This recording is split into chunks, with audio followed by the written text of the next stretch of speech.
Parece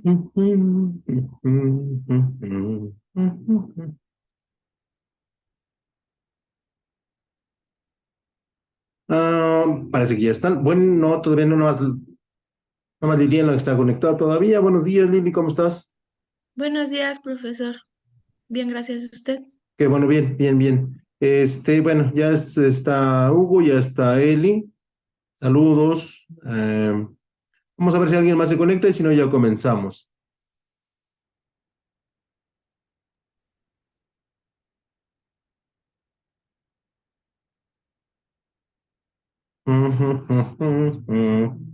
Pues no, parece que no hay nadie más. Bueno, vamos a comenzar, este, para irnos temprano a desayunar.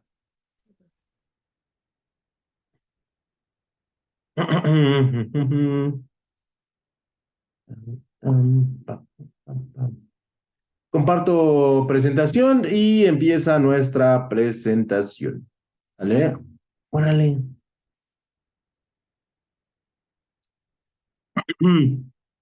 Por cierto, si se ve mal la imagen, me avisan.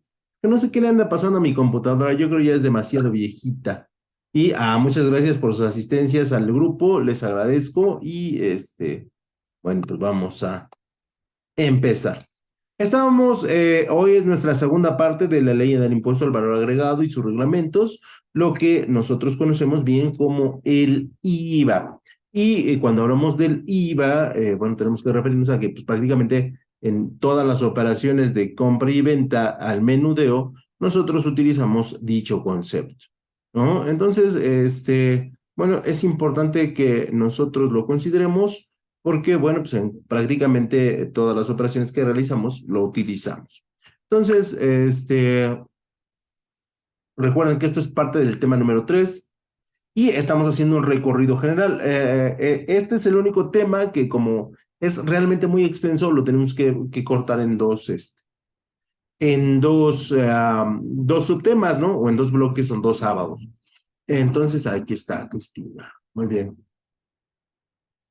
Entonces, manden sus asistencias, por favor, para que estemos ahí ya, eh, para que el rato las mande. Y bueno, pues como decíamos,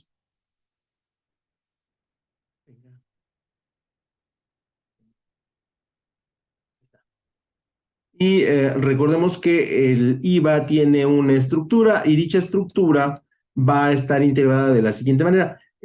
Una pregunta, muchachos, esto ya lo vimos porque me parece que ya se los enseñé, si no, por ahí se me están cruzando los cables. Ayúdenme.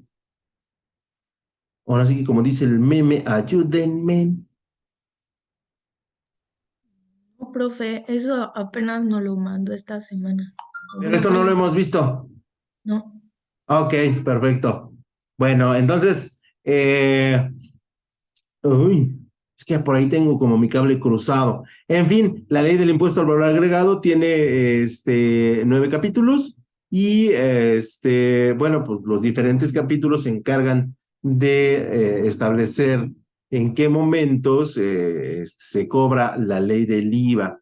Este, por ahí si alguien lo recuerda, avísenme porque ando así como que ahorita me surgió la duda.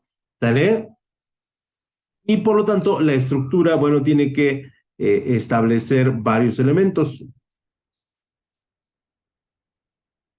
Sí, muchachos, estoy seguro que esto es la semana pasada.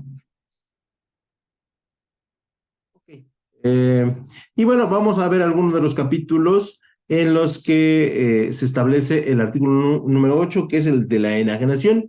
Y para los efectos de esta ley, la enajenación se entiende se entiende aparte de lo que establece el Código Fiscal de la Federación, los faltantes en los bienes de los inventarios de las empresas.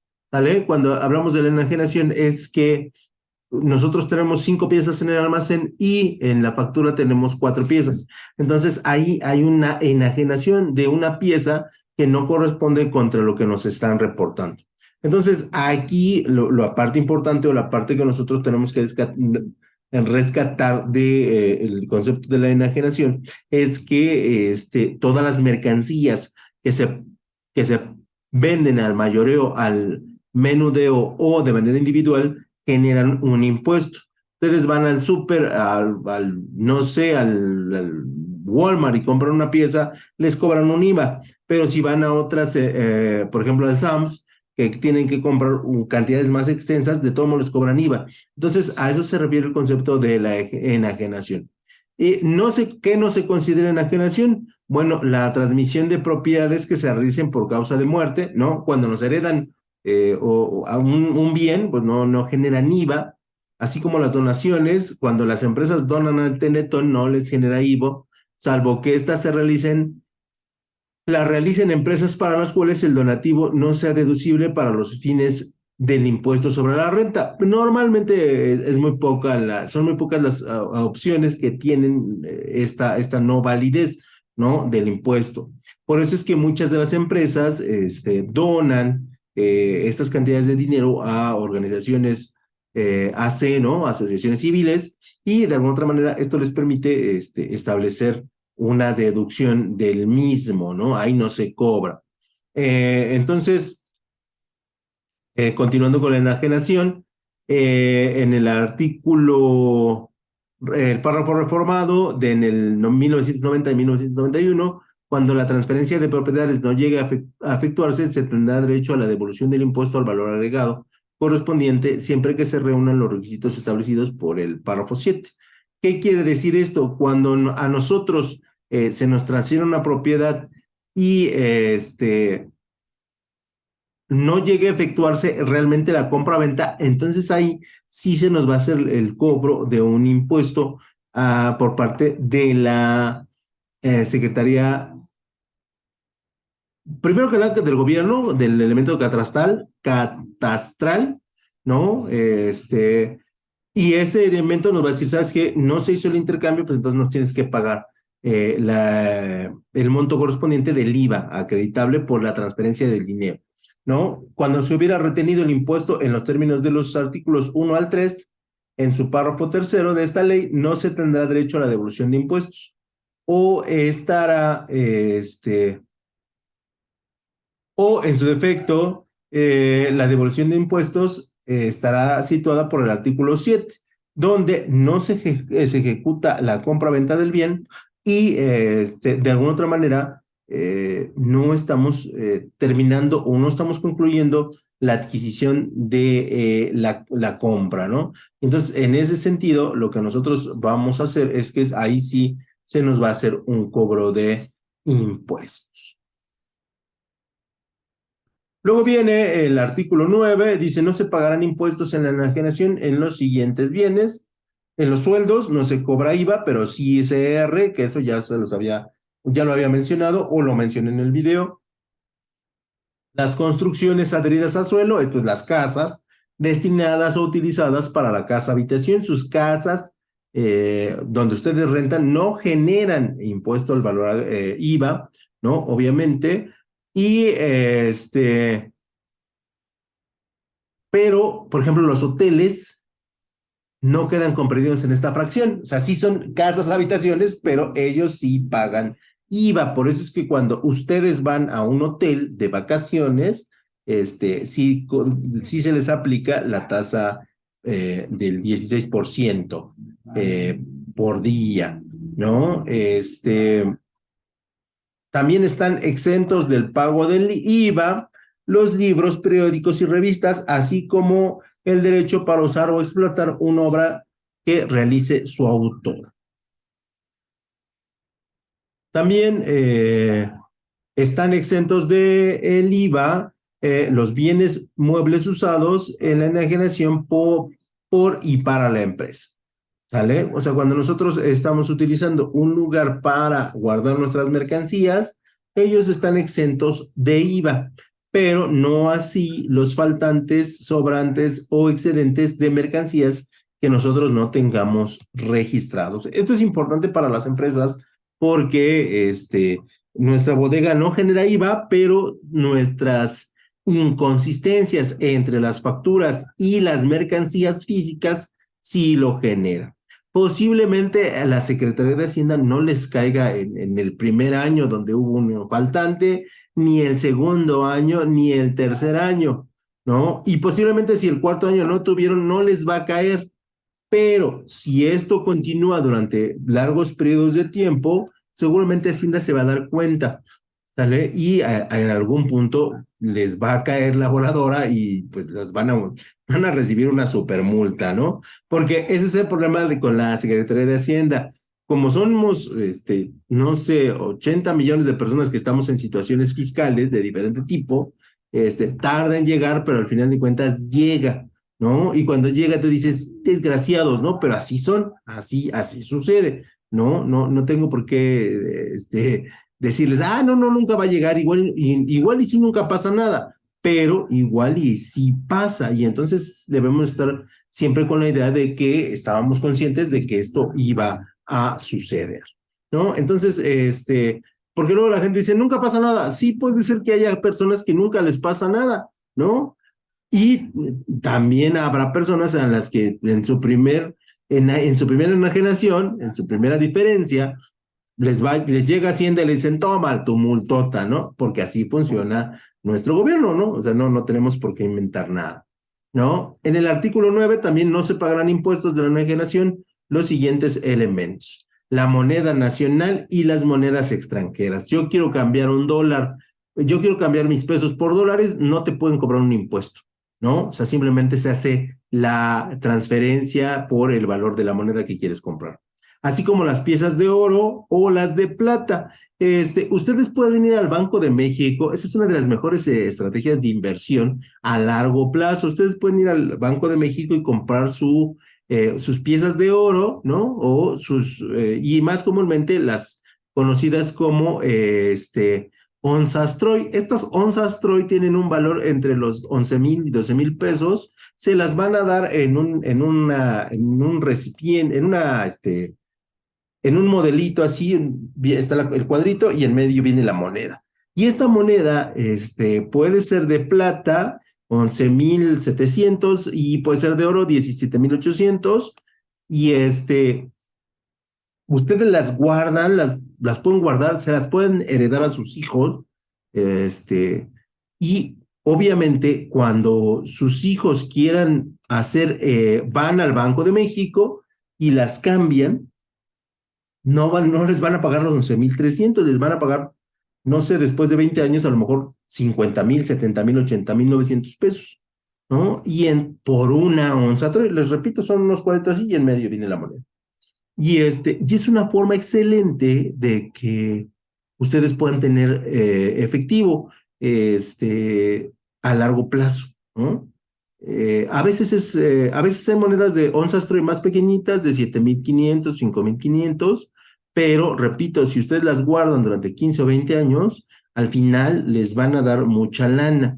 Entonces, por ahí puede ser una muy buena estrategia de inversión, porque recuerden que los metales, en este caso el oro y la plata, no pierden valor. Al contrario, como la cantidad es pequeña y reducida, normalmente lo incrementan, ¿no? Entonces es una buena manera para los que viven en la Ciudad de México y en cualquier, no sé, en otros estados donde se puedan conseguir, pero debe haber lugares, a lo mejor la Secretaría de Economía, ahí sí desconozco. Lo que sí sé que en México, en la Ciudad de México, en el Banco de México, ahí enfrente de Bellas Artes, pueden ir a adquirirlas, sin ningún problema, ¿eh? O sea, no les piden nada más que pues, el intercambio de dinero. Y es, repito, una de las mejores formas de inversión a largo plazo, ¿no? También las partes sociales, documentos pendientes de cobro, esto es los documentos por cobrar, no generan impuesto. Los títulos de crédito, a 60, no, 30, 28, 60, 90 y 120 días no generan IVA. Los depósitos de mercancías, o sea, digo, te voy a pagar en 30 días la mercancía, pero dame el depósito, entonces no generan IVAs, aunque se podría considerar una enajenación, no, porque el periodo es muy corto. Todos estos elementos nos permiten no pagar IVA. También lo que son empresas que amortizan sus empresas, o sea, el terreno, ellos no pagan impuestos del IVA, ¿no? Pagan impuestos prediales y lo que en otros estados se conoce como catastrales, que me cuesta mucho decir la palabra, pero en términos generales de IVA, pues no. En la enajenación de documentos pendientes de cobro, hay empresas que se dedican a la recuperación de carteras vencidas. Yo soy Banamex y ya tengo 5 años que no me paga el señor Alejandro. Ah, pues entonces llega una empresa de Liliana y me dice, ¿sabes qué? Véndeme tu cartera. Ah, ok, te la vendo. Dame 5 pesos y ya. Lo que tú puedas recuperar es, órale, es para ti. Y entonces Liliana me empieza a tratar de hacer el cobro. Esos documentos no generan IVA y por eso son tan, pues, valiosos para el que quiera recuperar la cartera vencida, ¿no? Porque al final no le van a generar un costo extra del que ya generaron. Entonces, hay muchas empresas que se dedican a esto, a la recuperación de carteras vencidas, ya sea porque compran los datos o ya sea porque están con convenios con las empresas. Tampoco se pagarán el impuesto en la enajenación de los certificados de participación inmobiliaria no amortizables, terrenos. Los terrenos obviamente no generan IVA, ¿no? Y entonces ahí no tenemos ningún problema de comprar un terreno. También todas las acciones que se generan en la casa de bolsa no generan IVA, generan otro tipo de impuestos, pero IVA no. ¿Vale? Entonces ellos están exentos del pago de impuestos. En el artículo 10, para los efectos de esta ley, se entiende que la enajenación se efectuará en el territorio nacional, obviamente, ¿no? En los 2 millones de kilómetros cuadrados que tenemos, y se encuentra el bien al efectuarse el envío al adquiriente y cuando no habiendo envío en el país se realiza la entrega material del bien por la enajenación, ¿sale? Cuando obviamente yo tengo faltantes en una empresa en Guanajuato, pues evidentemente ahí está dentro del territorio nacional y por lo tanto se me va a hacer el cobro de los impuestos correspondientes a los faltantes o elementos no comprobables que yo tengo en mi almacén. La enajenación de bienes sujetos a matrícula o registro mexicano se considerarán realizadas en el territorio nacional, aun cuando al llevarse a cabo se encuentren materialmente fuera de dicho territorio, fuera del territorio nacional. O sea, son empresas mexicanas que están haciendo elementos de transferencia de mercancías y estas no están comprobables, bueno, pues entonces ahí se consideran enajenaciones.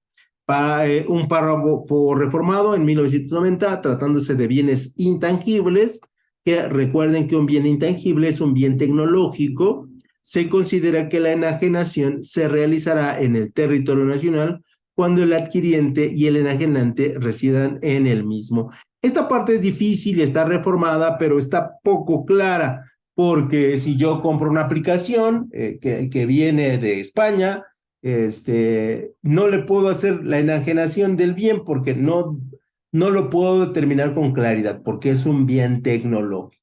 Entonces aquí, bueno, como siempre, las leyes mexicanas tratan de adelantarse a los fenómenos futuros, pero en ocasiones, en la redacción de la ley es correcta, pero en la aplicación de la ley tiene muchos vacíos, ¿no? Y esto sucede con no solamente las leyes de los impuestos, sino cualquier tipo de ley existente y vigente de cualquiera de las ramas mercantiles, laborales, civiles, constitucionales, informáticas y bueno, y ahorita que está muy de moda también las de la democracia, ¿no? O las del IFE, ¿no? Que en ocasiones se pretende hacer cambios sin que haya la estructura correspondiente que nos ayude a soportar dichos cambios. Entonces, en ese sentido, eso suele suceder o suele con mucha frecuencia. En el artículo 11 se considera que se efectúa la enajenación de los bienes en el momento en el que efectivamente se cobren las contraprestaciones y sobremontos de cada una de ellas. Si yo les vendo un artículo X, debe haber una factura y en esa factura debe venir desglosado cuál fue el artículo, la cantidad, el volumen y la fecha, ¿no? E incluso quién me la expidió y esos datos, si no están completos, normalmente nos haremos acreedores a una sanción. Por eso es que cuando facturamos debemos tener mucho cuidado a la hora de realizar dicho elemento, ¿no? Que en este sexenio, bueno, se puso mucho hincapié en las factureras porque, bueno, las empresas hacían muchos, muchas situaciones complicadas en términos de las mercancías, ¿no? Y ya con las facturas, pues ya no tenían problema. Tratándose de las enajenaciones de títulos que incorporen derechos reales a la entrega y disposiciones de bienes, se considera que los bienes que amparan dichos títulos se enajenan en el momento en que se pagan el precio de la transferencia de los títulos. Aquí ya estamos hablando de que tenemos que establecer un mecanismo sobre el cual nosotros registremos claramente las ventas de mercancías y que dichas ventas de mercancías estén bien requisitadas y estén bien avaladas para que nosotros podamos registrar de alguna otra manera el movimiento de las mercancías contra los ingresos en términos de dinero que nosotros tenemos. Y ese será uno de los elementos más importantes sobre los cuales va a girar el concepto de la transferencia de mercancías.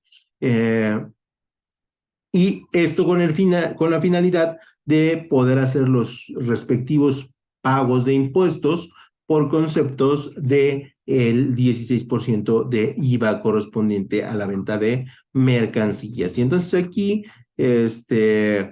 si necesitamos que haya una forma especificada dentro de la factura o dentro de un contrato de cómo se nos va a pagar. Se nos va a pagar en efectivo, se nos va a pagar a crédito, en qué plazos, qué intereses van a tener las ventas que nosotros estamos realizando, cómo se nos va a pagar, en qué día se nos va a pagar para que la Secretaría de Hacienda lo pueda registrar.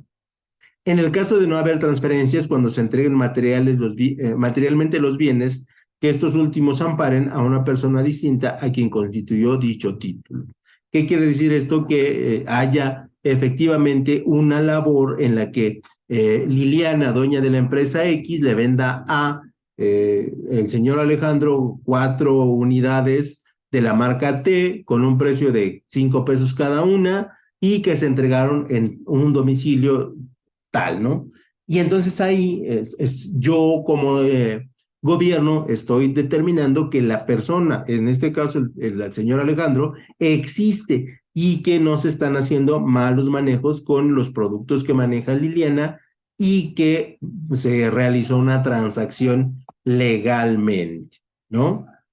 Esto surgía porque en muchas ocasiones, las empresas hacían el procedimiento, pero realmente no vendían muchos elementos. Por ejemplo, en este caso, no sé si recuerden, y seguramente les ha pasado, en campaña.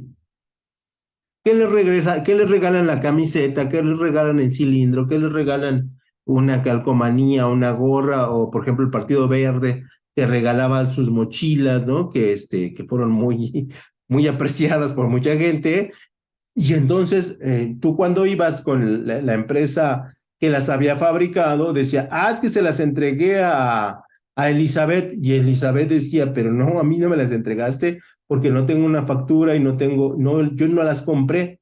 Pero este proceso se hacía para simular que realmente el proceso de compra-venta se hubiera cumplido, aunque no hubiera sido de esta manera. Y esto ocasionaba un montón de situaciones fraudulentas, ¿no? Y un montón de situaciones que no estaban bien consideradas. O en su defecto, metían precios elevados, que eso todavía sucede, ¿no? Donde, no sé, 1,000 mochilas del Partido Verde te habían costado cada una 400 pesos, cuando en la realidad cada una de esas mochilas había costado 30 pesos, ¿no? La fabricación total. Y esto implicaba que hubiera recursos, en este caso de la federación, que se desviaban y que se iban en otra circunstancia, ¿no? Entonces, en ese sentido, para eso se utilizaba que la adquisición o la enajenación de bienes fuera total y absolutamente transparente. Cada vez se intenta más ser transparente por parte del gobierno, pero pues los gobiernos se las ingenian para pues para que puedan arañar ahí unos cuantos centavos, ¿no? Del presupuesto del municipio o del estado. En el artículo 12, para calcular el impuesto tratándose de enajenaciones, se considera como valor el precio de la contraprestación pactada, 50 pesos, 70 pesos, 80 pesos, así como las cantidades que además se carguen o cobren al adquiriente por otros impuestos, derechos, intereses normales o moratorios, penas convencionales o cualquier otro concepto, ¿no? A partir de los 100 pesos viene el IVA, a partir de 200 pesos está el IVA. O sea, ya nada más determinamos cuál es el monto total a pagar y le hacemos el incremento del 16% para que se pague la cifra completa. Que, repito, yo me quedo con 200 y el resto, bueno, lo tengo que mandar a la federación como impuesto al valor agregado.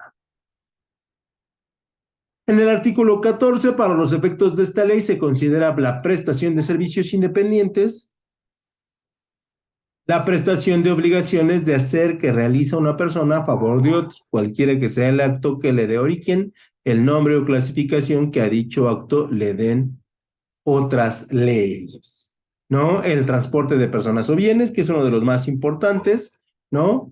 Todo el transporte público, todo el transporte marítimo y todo el transporte aéreo se consideran prestación de servicios y que por lo tanto ahí sí viene el impuesto. El transporte de personas y bienes, el seguro, el afinanciamiento y el reafinanciamiento también se considera una prestación de servicios. Los mandatos, las comisiones, las mediaciones también se consideran elementos de mandato. La asistencia técnica y la transferencia de tecnología también se consideran prestación de servicios y sobre de los cuales se cobra el 16%. Toda otra obligación de dar, de no hacer o no permitir, asumida por una persona en beneficio de otra, siempre que no esté considerado por esta ley como enajenación o uso, goce o temporal de bienes, ¿no? O sea, yo que soy un guarura, también soy una prestación de servicios y la empresa para la cual trabajo tendrá que pagar un impuesto extra por el IVA que estoy generando por cuidar a una persona. Soy una persona de limpieza y, bueno, con ciertos trabajos muy específicos, pues me tienen que hacer pago de impuestos, pago de IVA porque estoy haciendo funciones específicas. ¿Quién no paga impuestos? Los comisionistas y otras contraprestaciones que cobran la acreditación a su acreedor con motivo del otorgamiento de créditos hipotecarios. Cuando son exclusivamente hipotecas, yo como comisionista no tengo por qué registrar el IVA, ¿sale? Soy un vendedor de casas, no tengo por qué registrar el IVA porque estoy hablando de la venta de casas. Los comisionistas que cobren la administración de fondos para el retiro, las AFORES, tampoco ellos tendrán que registrar el pago del IVA. Y también los que forman de los prestadores de forma gratuita que se benefician de las asociaciones de personas morales que se dedican a alguna actividad civil, ellos tampoco pagarán impuestos. Por ejemplo, los alcohólicos anónimos, ¿no? Ellos están exentos del pago de impuestos, aunque no están exentos de cobrar cuotas, ¿no? Pero no las van a registrar como tales. Las iglesias tampoco están obligadas a registrar este elemento. ¿Quién más no va a pagar impuesto? Bueno, las comisiones y otras contraprestaciones que cubre el acreditante a sus acreedores con motivo del otorgamiento de créditos hipotecarios que decíamos, ya sea en los estados o en los municipios, el transporte público terrestre y de personas, excepto el ferrocarril, que bueno, ya en México prácticamente solamente las empresas utilizan el ferrocarril, ya no se utiliza como medio de transporte masivo para las personas. El transporte marítimo internacional de bienes prestados por personas residentes en el extranjero, lo que nosotros conocemos como los cruceros, ellos pues tampoco van a pagar por prestarnos ese servicio.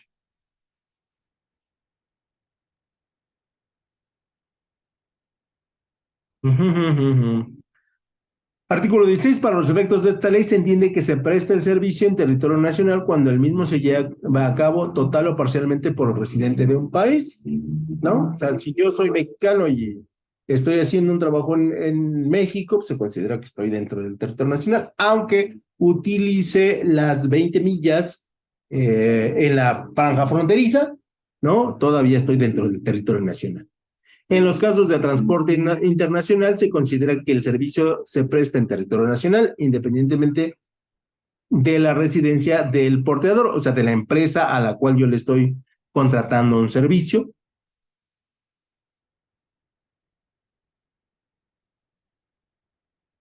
Y en mi artículo 16, tratándose de transportación aérea internacional, se considera únicamente el 25% de la prestación en el territorio nacional, siempre y cuando sea en los 20 kilómetros paralelos a la línea divisoria entre naciones. En los primeros 20 kilómetros, o que no exceda de los 20 kilómetros, no se cobrarán impuestos al valor agregado. Si ustedes toman un avión de aquí a España, evidentemente ahí les van a cobrar un impuesto por el viaje que excede la cantidad que nosotros estamos determinando. ¿Eso se consideran, profe, para, digamos, para lo que es la frontera meramente, para el kilometraje? ¿Se considera meramente? Sí, sí, o sea, tú tomas un vuelo a Texas, ahí los poblados más cercanos, y solamente se te va a cobrar el costo del vuelo. Pero si vas, por ejemplo, no sé, a Miami, a Chicago, a Nueva York, ¿no? Ahí se te va a cobrar el boleto más el 16% de impuesto porque rebasa los 20 kilómetros de la línea paralela fronteriza. Lo mismo sucede con El Salvador, que creo que es la del otro lado, ¿no? Con Belice sucede exactamente lo mismo, ¿no? Por ejemplo, si tú vas a Costa Rica, se te cobra el impuesto del vuelo, bueno, se te cobra el boleto de vuelo más el impuesto correspondiente por el traslado. Lo mismo sucede en los cruceros si exceden los 20 kilómetros después del territorio de marítimo, ¿no? Que normalmente los cruceros lo que hacen es siempre estar muy cercanos a las costas, ¿no? En caso de emergencia, bueno, pues no tengan problema en poder rescatar a las personas y pues también para que no se les cobre más impuestos. En el artículo 17, en la prestación de servicios se tendrán obligaciones de pagar el impuesto en el momento en el que se cobre efectivamente la contraprestación y sobre el monto de cada uno de ellos.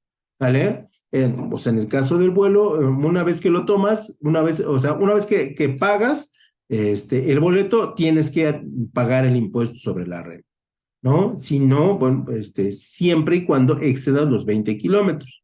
Si no, pues evidentemente no. Si tu vuelo es dentro del territorio nacional, no importa que sea Tijuana, pues tu boleto solamente implica el costo de la transportación, que aquí, pues evidentemente, pues, está determinada por cada una de las empresas y del nivel de transporte que tú tengas. En el artículo 18, para calcular el impuesto tratándose de prestaciones de servicios, se considera como el valor total de la contraprestación, el monto total, no sé, 3,000 pesos de boleto de avión más el 16%, y ahí se hace el cobro correspondiente, ¿no? De cada uno de los vuelos que tú estés pagando, ya sea que vayas solo, ya sea que vayas acompañado. También para el caso de, por ejemplo, los periodistas que tienen que viajar a otro país, los viáticos no se considerarán como elementos que tengan que registrar dentro de el dinero que se les dio, ¿no? Y los gastos de transportación o los gastos de ejecución de su actividad no serán calculados con impuesto, porque, bueno, pues están haciendo su trabajo para una empresa mexicana y se considera que están haciéndolo para territorio nacional. Tratándose de personas morales que prestan servicios preponderantemente a sus miembros, socios o asociados, el pago que estos efectúen incluyen las aportaciones de capital para absorber pérdidas y se consideran como valor para efectos del cálculo de impuestos. Cuando somos una empresa, evidentemente, lo que sucede es que a partir de las ganancias y de las utilidades se hace el respectivo pago. Por lo tanto, en muchas ocasiones ni siquiera se siente que tú estés pagando algo, porque sale del monto de capital de tu acción o del título de crédito que tú tengas por parte de la empresa. En el caso de mutuo y otras operaciones de financiamiento, se considera como valor los intereses y otras contraprestaciones distintas a las que recibe el acreedor. Los intereses que tú recibas puede ser que para efectos de la ley sí generen impuestos siempre y cuando rebasen una cierta cantidad. Y por mi parte sería todo, muchachos. Ya me quedé sin lengua, pero hasta ahí le dejamos. ¿Alguna duda, muchachos? Hablen ahora o callen para siempre. No, No, profe, profes. gracias. Bueno, cuídense mucho, que les vaya bien su examen. Si es que ya lo hicieron, que les haya ido Gracias. muy bien. Ya lo hicimos, profe. Entonces, el miércoles les mando sus calificaciones. Sí, Y gracias. profe. Bye. Bonita tarde a todos. Gracias. Y exactamente, bonita tarde a todos. Ay, recuerden que el 14 hay que dar. Ya lo que ustedes quieran, bueno, ya es un problema, pero den. Ok, gracias, profe. Bye.